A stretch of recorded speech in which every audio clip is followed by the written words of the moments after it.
Hernando's prognostications. Alright.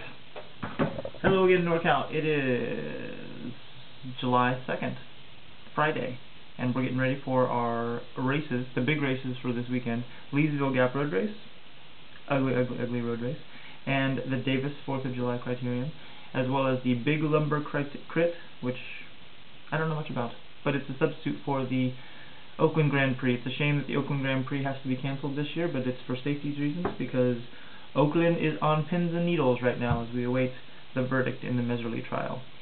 So, you know, cycling is one thing, but real life is another, and real life is what we're dealing with here in Oakland this weekend. And so we will hope to be in the news for all the right reasons and not for all the wrong reasons. But if there's any justice in this world, there will be one Bart cop in jail come Monday morning. So anyways, bias aside, we're talking about the Leesville Gap Road Race. Prognosticating hat is on, and I'm going to try to figure out who is going to win. That's right, my pick for the Leesville Gap Pro 1-2 field on the men's side, it's going to be American Lung Association's A Rider in Black, Peter Graff. That's right, Peter Graff. Peter Graff is a relatively young, immensely powerful young man, and he's going to have some good teammates with him there. And it's a good race for him because it's a hard man's race, and you have to be used to the heat and the winds and willing to suffer. And I think some team dynamics are going to come into play as well as a break will get up the road. And Peter Graff is going to snake his way in there and win it for the sprint. So that's my pick on the men's side. For the women's side, have to go with the one who is got some endurance, showing some good form right now, Wells Fargo's Susanna Breen. Yes, Susanna Breen, usually a climber, but finding her sprinting legs now, and put in a good effort at the Chico stage race, and so she's going to be able to withstand the punishment of that long, hard Leesville Gap Road race.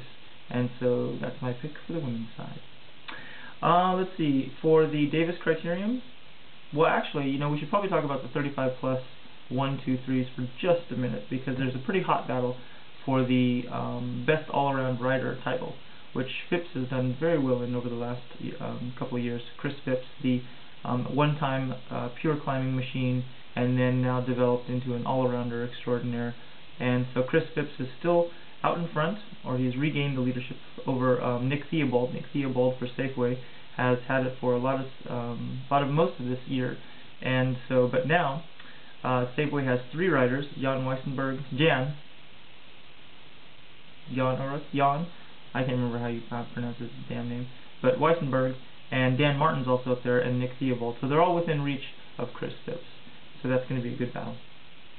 But for the pick on that day, the Leesville Gap Road Race, I think it's going to be Phipps away in a break, and I think Theobald is going to get in there with him, and those two are going to chip away at each other for the rest of the season to see who's going to take the best all-around rider title for 2010 in the Geezers division. Let's see, Davis Criterium, hot, disgusting race. So I'm going to go first for the women. I think that if she shows up, because I think she'll show up, because she is a Sacramento area rider, and her husband is, I think, doing residency at Davis anyways, I'm picking another Wells Fargo rider for the win on the women's side, Emily Kaczmarek. Emily, I think she's sitting pretty close in the best all-around. I think she might be second to Molly Van Houweling in the best all-around rider competition for NorCal in 2010. And so I think she's going to show up and unleash that wicked kick of hers. She's a good bike handler, she knows how to position well, and she's got a ferocious sprint, and she can also handle the heat. So I think that Kaczmarek is the pick for the Davis Criterium. On the men's side, it's a big field. It's always a fast field, and there's lots of attacks that are always going on. Usually we have, you know, a handful of professionals that show up. I'm not sure if that's going to be the case this year, because there are events in SoCal. Pittsburgh is going on the East Coast, so that's going to take away most of like the Bissell boys and any other, you know, big thundering hooves. So it could be a locals only affair, and you've got the 2 strong teams, Cal Giant and Yahoo. So I'm thinking that there's going to be a bloody bit of attacking going on all day long, and one of the more experienced riders who has a lot of resilience in his legs, who can time the bridge just right to get into that winning break, is a guy who I'll pick for the win, and that's Brian Bosch. Brian Bosch is hungry after Nats. He crashed out at Nats. He was going to try to help Ryan Parnes in that sprint lead out that instead was done by the Cal Giant boys in the form of Jared Berrio and Steve Rini, the eventual champion. So I think that Bosch and the Yahoo men will be hungry for it. I think Mooney will be banging his head in the breakaways all day long, using his immense power. And so I think that Brian Bosch will profit from that, may even get into the winning move, but I think that he's going to win it either in the field sprint or away in a small group. So that's my pick. Prognosticator extraordinaire, Brian Bosch for the win there. Lastly, two things. We'll talk about the Tour de France. It's here, the Tour de France. Sweet Jesus, where everything's shut down for 3 weeks. There goes productivity. But the first 3 stages are going to be so incredible. So I'd love to just throw a pick out. I think I will. It's going to be Tony Martin. Who? I know. Tony Martin.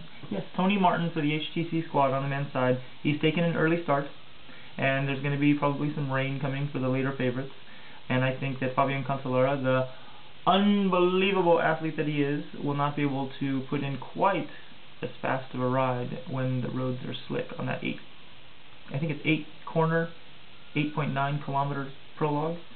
So the prologue will go through, and I think the early riders like Zabriskie and Tony Martin will ride high in the overall. And I think actually I'm going to go ahead and pick a dark horse and say that Tony Martin will don the first jersey, and that'll make it very, very difficult for his HTC squad, because I think they'll try to defend, because they also want to have Mark Cavendish win that first stage 1 sprint, which is going to be windswept and oh so dangerous. There are going to be many, many, many men falling off their bicycles in the first 3 days of the Tour de France, and so it's going to be great to see. Why? Because we're all rubberneckers at the end. Crasholas are going to be happening. So let's see. Oh, last thing. Ellis Bradshaw. Congratulations. Young Miss Ellis Bradshaw, one of the coolest bloggers around. She's the girl who does Panda of the Week. That's right. Didn't quite get Lance Armstrong to do the Panda of the Week. Douchebag. But every other pro athlete that has ever graced the California divide has donned on the panda ears and become Panda of the Week. And so Ellis Bradshaw has taken over as the sales manager for Rouse Bicycles. Now, if you don't know about Rouse Bicycles, you really need to. Just check them out, ROUSE bicycles.com, and you can check out some custom, beautiful carbon fibre bicycles. And so, congrats to Ellis Bradshaw for jumping into the bike business. And you're going to hear more about it in NorCal, because with her as the sales manager around here, that company will do well. So that's it. Those are the prognostications. I'm a little tired, so I'm going to go and get some sleep. Bye-bye.